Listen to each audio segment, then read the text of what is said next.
차 변호사의 노자. 그래서 우리 유의와 자기의 찌든 이 옹졸해진 이 마음, 카카롭게 각이 쓰고 예리해서 남을 찌르고 하던 이 마음을 가진 우리가 이 도의 깊은 바다에 들어가면 어떻게 되느냐, 그 이야기를 이렇게 하는 겁니다. 노자가. 이게 노자 4장에서 가장 유명한 구절들이 이거예요. 좌기에, 이게 좌절시킨다는 겁니다. 꺾어.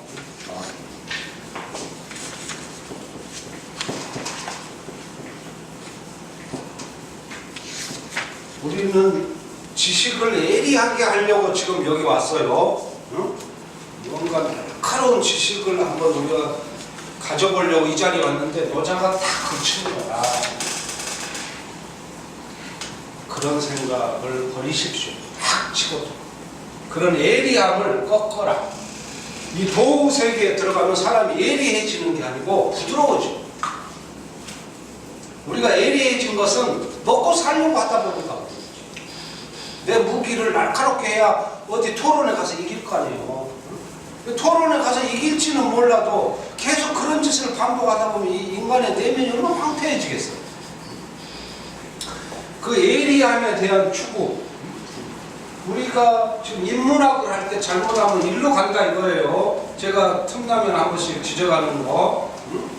자꾸 어떤 지식을 갈고 닦아서 예리한 사람이 되려고 하지 말라는 거잖아. 그러니까 이 순수한 마음은 지식이 끼어들 일이 없습니다. 우리가 뭐 유식하다, 뭐 무식하다, 이거 자꾸 지식의 관점에서 사람을 재단하는데 이런 게 다 잘못된 거예요. 지식 뭐 많아가지고 검찰 되고 높은 검찰총장 된 놈들 다 어찌 됐습니까? 그거 다 나쁜 짓 하고 왕방갔잖아요. 순수한 마음을 잃으면 다 인간이 그 지옥 가게 되는 거예요. 그래서 노자가 우리가 도의 한 자락만이라도 조금 가까이 가게 되면 우리의 그 날카로웠던 마음이 부드럽게 됩니다. 꺾여요. 좌기에 해 깊은 뭔가가 녹아요. 우리 동토에서 덜덜 떨고 있던 우리 마음이 도로 가까이 가면 녹기 시작해요. 그래서 엉켰던 것들이 다 풀어지고, 이 분자는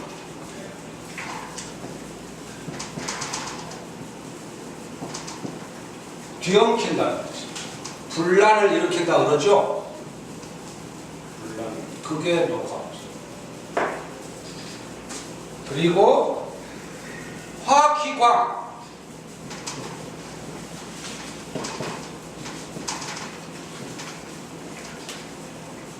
그 우리 내면에 날카로운 그 막 광, 빛내려고 하는, 광 내려고 하는 거. 그 광이 조화롭게.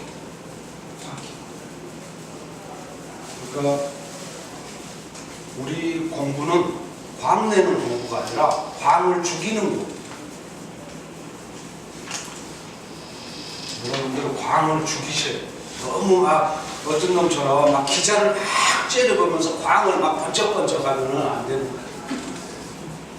광을 죽이고 자기의 어떤 부드럽게 화, 이게 조화롭다. 그러니까 앞서의 그 우리가 살아남기 위해서 지식 공부 뭐를 하는 그 상황을 3장에서 현이라고 그랬죠. 현명하다고 우리 통용되고, 이게 진정한 현명함이 아니라는 거예요. 이게 어떤 지식과 독단과 편견이 가득한 지식, 위험한 상태, 그걸 이렇게 표현한 겁니다. 노자가. 이렇게 잘못된 지식을 사람이 자꾸 섭취를 하면, 이런 지식으로 무장을 하다 보면 예리해지지 않겠어요? 예리해져. 예리해지면 자꾸 남을 찌르지 않겠어요? 그러면은 서로 엉키는 거지. 사람이 너무 예리하다 보면 분란이 생깁니다. 이게 그 말이에요. 너무 예리하다 보면 분란이 생깁니다. 그러니까 노자처럼 마음의 근원인 것 같구나. 응? 마치 있는 듯 없는 듯 하구나. 이렇게 말하는 사람의 이 제자들이 남들하고 싸우겠어요? 이런 사람들은 남하고 안 싸워. 근데 만물의 근원임에 틀림이 없도다 이렇게 외치는 사람, 응? 마치 있는 듯 하며 확실하다 이렇게 외치는 사람의 제자들은 싸울까요 안 싸울까요? 이 사람들은 싸우지. 왜? 스승이 딱 진리라고 못을 박았기 때문에. 그거 벗어나면 그 새끼들은 싹 이겨둬요. 그래서 그냥 전부 몰려가서 싹 다 몰살시키고 죽여버려요. 지금 세계의 종교라는 게 종교의 근본을 벗어난 지가 한참 되어버렸어요. 모든 사람을 도의 품으로 안아서 예리함을 꺾고 서로 간에 생긴 분란을 풀고 막 번쩍거리는 것을 서로 감싸 안고 조화롭게 해야 되는데 그게 아니고 지금 다 서로 예리하지 못해서 탈입니다. 가서 내가 이슬람 저놈들을 싹 죽여야 되는데 내가 우리 기독교 이 새끼들 가서 폭탄 들고 가서 다 죽여버려요. 지금 이슬람하고 기독교가 얼마나 지금 이 분란과 고통 속에 지금 서로 간에. 그러니까 애시당초에 그 도를 설파했던 스승들은 어떤 근원적으로 모든 사람들이 다 그 안에서 의지하고 편히 살 수 있는 단 하나의 진리를 이야기했는데 저마다 그걸 부르는 이름이 다르고 쓰는 용어가 다르니까 착각을 하는 거죠. 그리고 그때 그 사람들한테 조금 용기를 불어주기 위해서 좀 강하게 주장하는 면도 있긴 있어요. 진리면 뭐 틀림없다 뭐 이런 식의 표현들이 좀 있긴 있어. 그렇지만 뭔가 그 이면을 보면서 이것을 이렇게 받아들여야 되는데 자꾸 좁게 옹졸하게 가니까 이런 문제가 생겨요. 그래서 저는 우리 시대의 노자의 가치가 무궁무진하다고.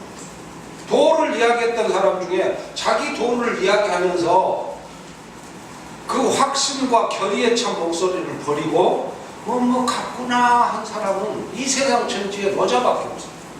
그래서 노자 밑에는 종교가 안 생긴 거지.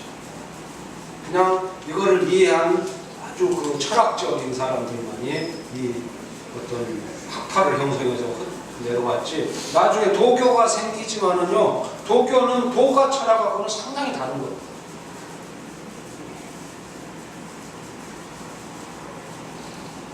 그러니까 3장에 있었던 쟁도란이라는 우리 현실 세계의 추한 모습, 그것이 다 어떤 우리 인간의 그 예리함, 그리고 거기서 생기는 분란, 그리고 자꾸 우리가 번쩍이려고 하는 거, 이런 데서 온다는 거죠. 예분광입니다. 3장에서는 쟁도란이었죠. 쟁도란이라는 현실 세계에 대한 분석이었고, 그 근원에 있는 어떤 인간의 상태를 여자가 이렇게 진단하는 거예요. 예분광. 그러니까 이게 유이겠어요, 무이겠어요? 예분광. 이런 게 대표적인 유이라는 거예요. 이런 걸 피해야 돼요. 유이와 자기를 이런 세계의 어떤 잘못된 것을 풀어 헤쳐서 그래서 순수한 마음으로 돌아가. 그게 무의인 거죠. 그러니까 이게 너무 사람을 예리하게 째려보지 말라는 겁니다. 이거 쉽게 말하면 예리함을 꺾어라. 그리고 이 회 기분, 그 분란을 풀어라. 싸울 때요, 분란이 일어날 수도 있죠. 정말 싸울 때 자기보다 못한 사람하고는 절대 싸우지 마. 자기가 생각했을 때 자기보다 그래도 한 끗 높은 놈 붙들고 싸워야지. 어디 가서 막 그 건물 청소하는 아줌마 막 호통치는 사람들, 응? 그 어디 저 화장실 청소하는 그런 분들 막 하고 싸우는 그런 짓은 진짜 하면 안 됩니다. 그런 어떤 분란의 상태, 그런 건 피해야 됩니다. 그리고 이 광, 번쩍번쩍 이 광 내는 거, 이거 우리나라 사람들이 제일 좋아하는데, 밤에 라이트를 이렇게 켜고 가면요, 좁은 2차로에서 어떤 놈이 앞에서 쌍라이트 켜고 오는 놈 있어요. 쌍라이트. 그런 짓 하지 말라는 거예요, 이거. 그 어두운 데서요, 지만 살려고 쌍라이트를 확 켜잖아요? 그래가지고 다 같이 죽은 예가 있어요. 너무 라이트가 밝으니까 상대편 차가 갑자기 눈이 부셔가지고 중앙선 뚫고 진입해버려요. 그래갖고 쌍라이트 켜는 놈하고 부닥쳐가지고 다 죽었어요. 그러니까 내가 누구를 제압하려고 막 눈에 쌍라이트 켜고 막 째려보면 그놈이 바보입니까? 그놈도 쌍라이트 있거든. 그놈도 쌍라이트 켜요. 그러다 보면 여기서 큰 싸움이 나요. 이런 모든 어떤 인의와 자기를 벗어나서 결국 노자가 말하는 것은 뭐냐면 동기진, 이게 죽음.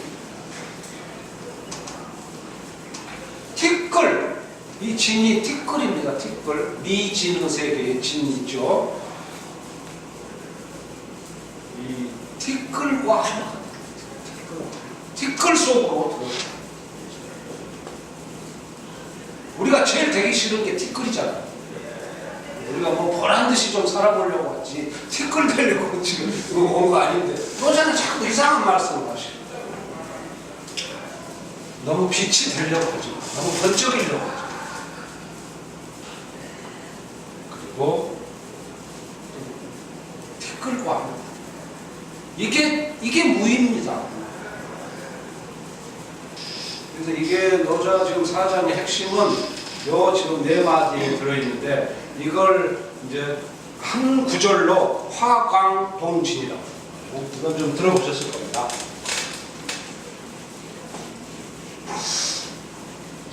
이게 이제 화광동진은 노자 도덕경 중에서도 아주 1급에 속하는 유명한 구절이에요. 우리가 노자를 배우는 거는 실은 이 화광동진 이걸 배우려고 그러는 건지 몰라요.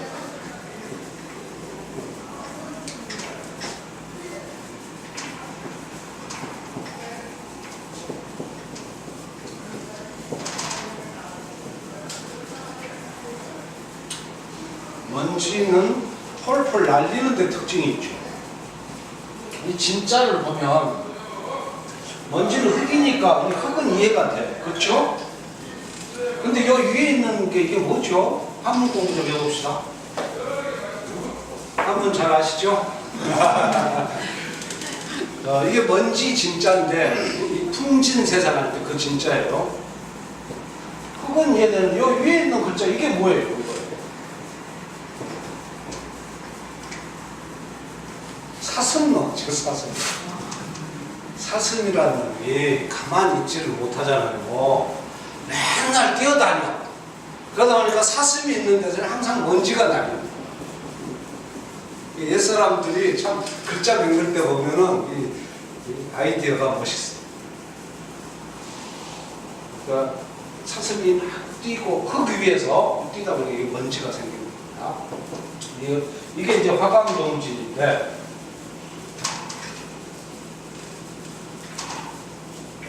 자신의 어떤 광을 죽이는 거예요. 광채를 조화롭게 해요. 광채를 너무 번쩍이게 하는 게 아니고 광을 죽여서 주변 세상과 조화롭게 해서 결국 저 티끌과 하나가 가장 낮은 모습. 이게 정치하는 사람들은 가장 기본적인 정치 철학이 이게 돼야 돼요.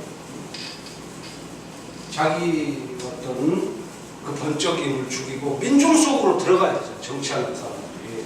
근데 지금 우리나라 정치한다는 놈들은 그게 아니고 지 번쩍거림을 더 극대화시켜가지고 저 어디 꼭대기로 가려고 하는, 제일 아래로 가라는 건데, 노자 말씀은 지는 제일 어디 상층부 어디 좋다는데 거기 가려고. 노자 공부들을 안 해서. 그러니까 이 개념이 이제 워낙 노자의 이 개념이 사람들한테 감동을 주고 철학적으로 생각거리를 주잖아요. 우리가 이거 공부를 많이 하면 과목을 내서 번쩍번쩍 하는 게 좋은 줄 알았는데 그게 아니구나. 이걸 딱 알게 되잖아요. 그러다 보니까 자꾸 여기에 유사한 어떤 이제 그 격언들이 생겨나요. 화강동진 비슷하고 그 중에 하나가 뭐냐면 진광불이라는 진. 이 말도 참 멋진 말. 진정한 광채는 이 말이에요. 진광. 진광은 번쩍거리지 않는다. 빛나지 않는다. 진광불이. 이게 같은 말이에요. 진정한 광채는 번쩍임이 없습니다. 그러니까 물건도 싸구려는 막 어디 삐까번쩍 번쩍거려요. 응? 근데 아주 고급스러운 물건은 약간 은은하잖아요. 이게 그 말이에요. 진광.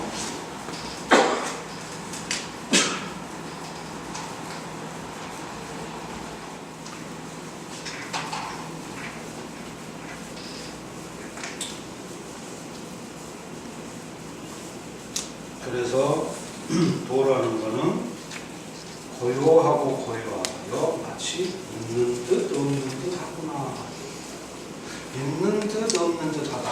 어떤 참다운 궁극의 이 진리라는 게 도라는 게, 이게 우리가 어디서 들어본 이야기죠. 16장에서 뭐라 그랬어요? 14장에서 도 성격을 들어오기 전에 14장 그때 공부했던 거 기억나시죠? 도는 눈으로 보려 해도 보이지 않고, 그렇죠? 귀로 들으려 해도 들리지 않습니다. 이게 도의 근본 성격. 자꾸 이것을 눈으로 보려고 하고 귀로 들으려고 하면은 광신도가 돼요.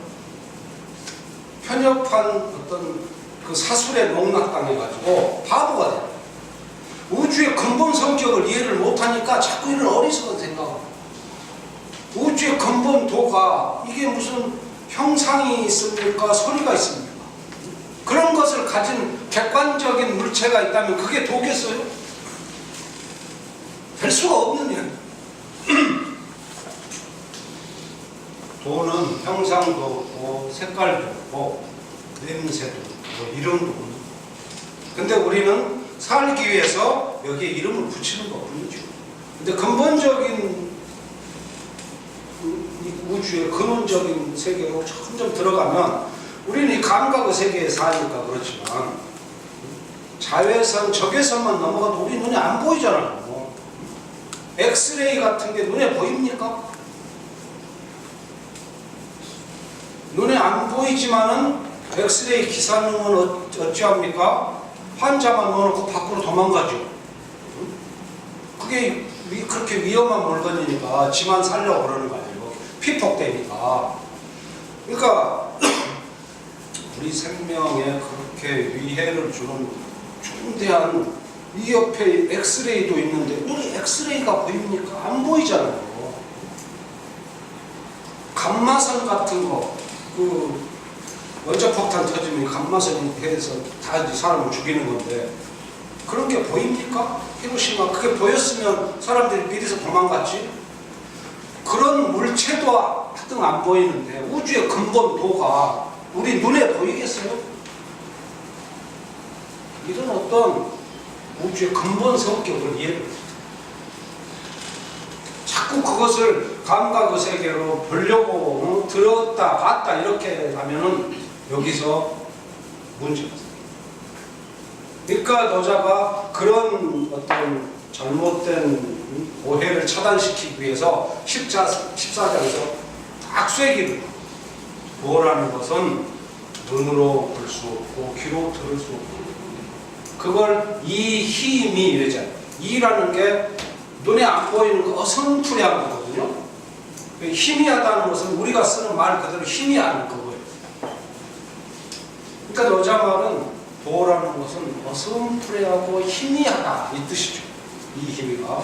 그래서 안 보이는 거. 이 말을 이렇게 조금 다른 차원에서 하면 고요하고 고요하여 마치 있는 듯 없는 듯 합니다.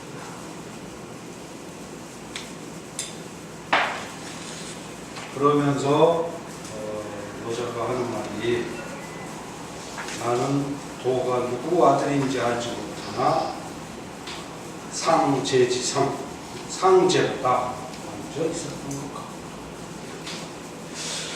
여기서 이제 조금 사자문을 하면서 이 부분을 안 할 수가 없을 것 같아서 우리 동양인이라면 한번 생각해 볼 문제이기도 합니다. 이건 좀 철학적인 거라서 어려울 수도 있는데 한번 생각을 해보고 노자가 도의 근본 성격을 이야기하면서 텅 비어있다, 충이다 이렇게 충. 이 충은 가장 비슷한 개념이 뭘까요? 우리가 공부했던 것 중에 당연히 허죠. 16장에서 공부했더니 우리가 허에 대해서는 상당히 좀 깊이 심도 있게 공부했어요. 이 말을 써도 되는데 노자가 다양하게 지금 개념을 펼쳐 보이는 겁니다. 이 허에 이 허는 결국 보이지 않는다는 뜻에서 무와도 같은 거죠. 도가 안 보이니까. 그런데 그 안 보이는 이유는 우리 감각 한계 때문이지만 이 우주에 있는 듯 없는 듯 있는 거죠. 계시는 분. 없는 채로 계시는 분. 이게 어떤 우리 철학자들이 쓰시는 건데 하느님은 없는 채로 계신 눈으로 보려고 하면 그렇지만 진정으로 계신 이게 노자 이 말이죠. 이게 있는 듯 없는 듯 하시는 분. 이게 뭔데? 이 무는 그럼 뭐냐? 우리가 흔히 무라는 말을 많이 쓰는데 여기서 동서양의 철학이 가요. 그러니까 통상 우리가 말할 때는 유가 있습니다. 유가 있죠. 우리 어떤 존재들이 거기에 대립되는 개념으로서의 무가 이렇게 있습니다. 그러니까 이 무는 상대적인 무죠. 상대적 유에 대립되는 개념으로서의 무. 그러니까 이거는 어떤 소멸의 무고 텅 비어 이게 어떤 허망한 거, 진짜 없는 거예요. 소멸돼서 없는 것이고 사라져가는 것이고 이런 무인데 이거는 상대적인 무. 서양인들이 철학에서 나온 존재하는 이 무는 이거를 말해요. 상대적인 무. 근데 실은 여기 노자가 말하는 무는 이 무가 아니고 이 전체를 감싸는 큰 보이지 않는 뭔가가 있다는 거예요. 이게 진짜 무라는 거지. 이거를 착각하면 안 돼요. 서양 철학에서 니힐리즘에 관한 어떤 이야기들이 근대 철학에서 막 쏟아져 나옵니다. 서양의 니힐리즘 들어보셨어요? 그 사람들의 그 무의 관념이 이거예요. 이 상대적인 무. 소멸로서의 무, 어떤 허망한 것으로서의 무. 그러니까 이거는 죽어 있는 거지. 이 안에서는 아무 생명이 나올 수가 없는. 그러니까 허무주의를 느끼고 이게 서양의 이제 니힐리즘이 여기서 쌓여요. 우리 동양 철학에서 말하는 무는 이게 아니에요. 그게 아니고 이 모든 것을 감싸는 모든 유의 어버이로서의 이 무로부터 모든 만물이 생성되는 보이지 않는 우주의 어버이를 무라고 하는 거예요. 이걸 착각하시면 돼요. 여기서 서양의 무와 동양의 무가 확연하게 달라요. 그러니까 이 무의 개념이 이제 이게 노자 장자가 구사했던 개념인데 이게 불경에 보면 불교에서는 이것을 공이라고 불교에서는 이게 마지막 궁극의 개념으로 불교에서는 하느님은 무한자시니까 우리가 갖다가 이름을 붙이면 아주 불경한 짓이 싫어. 응? 하느님을 뭐라고 막 자꾸 부르는 이 버릇이 좋은 게 절대 아닙니다. 응? 불경한 짓이고 자꾸 내가 그분을 아는 체 하는 짓이에요. 오히려 그게 아니고 이분은 무한자시고 우리가 정의할 수 없을 만큼 거룩하십니다. 그래서 공이라고 합니다. 함부로 이름을 안 부르는 이게 공입니다. 근데 중국인들은 워낙 현실적인 사람들이라서 이 공이라는 글자가 딱 들으니까 여기서 딱 막혀가 이해가 안 돼요. 야, 이게 우주에 중국에는 노자 때부터 있었던 도라고 하는 멋진 개념이 있었거든요. 도하고 무는 비슷한 것 같지만 어딘가 좀 달라고. 무라는 것은 도에 없는 측면을 말한다고 하면 도라고 하는 것은 어떤 그 존재감 측면에서 이야기를 하고 있잖아요. 그러니까 중국인들의 머릿속에는 우주의 꼭대기에는 도가 있다. 이게 딱 박혀있고 근원적인 어떤 우주의 흐름, 진리가 있다. 그리고 그 모습들이 이렇게 드러날 수는 있다. 이렇게 정리를 했는데 갑자기 인도에서 공의 개념이 딱 들어오니까 중국인들이 이게 선뜻 받아들여. 그래서 중국에서 이 공에 대한 논의가 엄청 막 쏟아져요. 반야심경이라고 알려져 있는 불교의 핵심 경전이 바로 이 부분에 관한건데 반야경전부가 전체 불경에서 뭐 한 50% 이상이 됩니다. 책 자체가. 그러면서 이 논의가 계속 되는데 그 중에 아주 우리 마음에 쏙 들어오는 이 공에 대한 해석이 있어요. 아주 그 예리한 사람인데 이게 승조라고 하는 젊은 철학자인데 일찍 죽어서 31살인가 죽었나? 천재들은 좀 빨리 죽잖아요. 이 승조라는 불교의 이제 승려인데 아주 철학적으로 뛰어난 사람이에요. 논문을 몇 개 쓰고는 확 죽어버렸어요. 그러니까 그런 논문 쓰지 말아요. 어려워요. 승조가 이 공에 대해서 분석을 시작합니다. 야, 이 우주의 근원이 불교에서는 공이라고 하는데 이 공이 진짜 뭐냐? 공이 아무것도 없는 게 어떻게 이게 우주를 만들어내느냐? 그게 아니다. 그러면서 이 공을 분석을 하는데 공은 글자 두 개가 합해졌죠.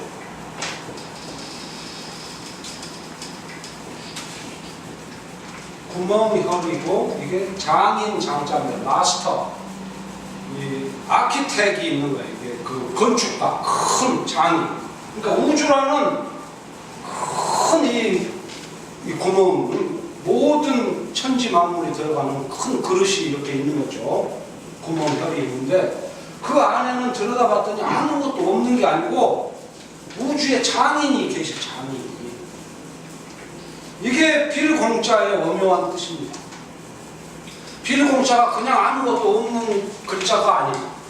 몇 사람들은 이미 빌공자 안에 위대한 분이 계신다는 걸 알았어요. 그래서 이른바 진공묘유라는 개념이 여기서 안출돼요.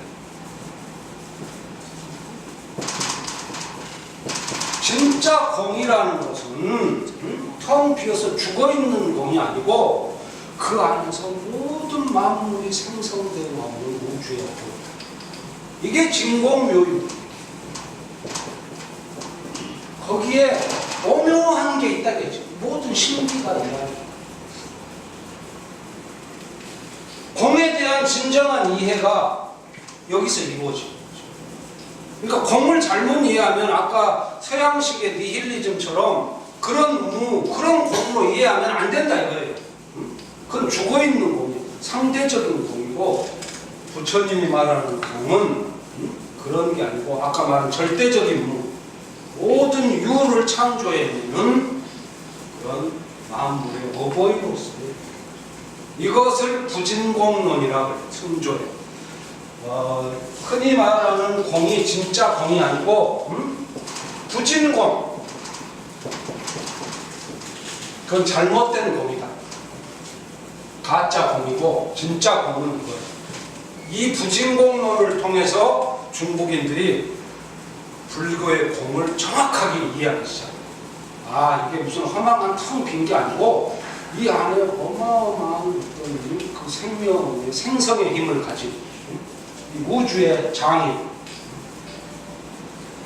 우주의 어버이가 이 안에 계십니다. 그 청사진이 다 들어있는 이 공 안에.